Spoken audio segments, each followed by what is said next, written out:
Mix by Yadav films Bhojpuri Sonu चौरे।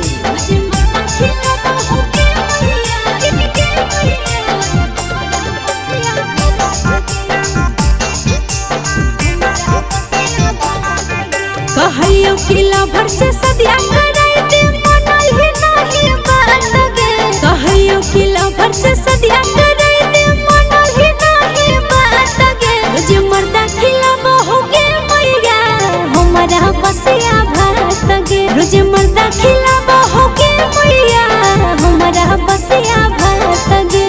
जानलो सभे नहीं हर के बतिया मार होला दिला गे। जानलो सभे नहीं हर के बतिया मार होला दिला गे। रोज मर्दा खिला बहुगे मैया हमारा बसिया भात गे। रोज मर्दा खिला बहुगे मैया हमारा बसिया भात गे।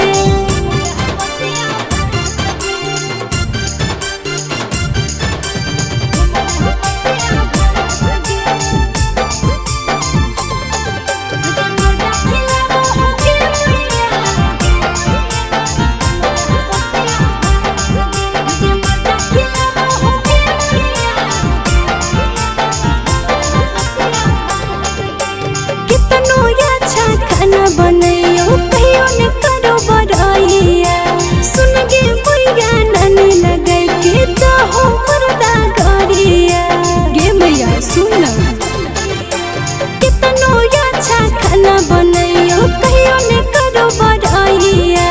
सुन गे मैया नानी लगे के तो हो मर्दा गरिया।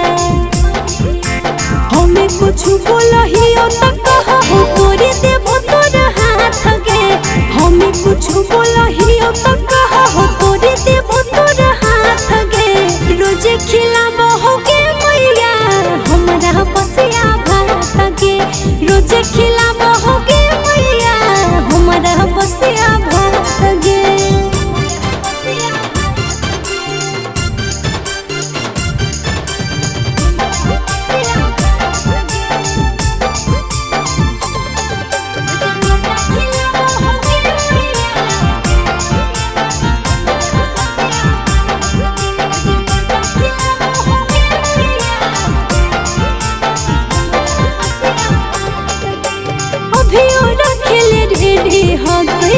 के साइया रगे बड़ी गजल कर होला गो छोड़ दियो भाता रखे। गे मैया अभी रखेले रेडी हो कोई नंदनैया रगे बड़ी गजल कर होला गो छोड़ दियो भाता रखे। सबके सामने मारे लगा हो कुंदन नहीं लाजात गे। कैसे के सोता के दिन आ जेते सुनी सुनी के बात गे। रोज खिला बहुगे मैया हमारा बसिया भात गे। रोज खिला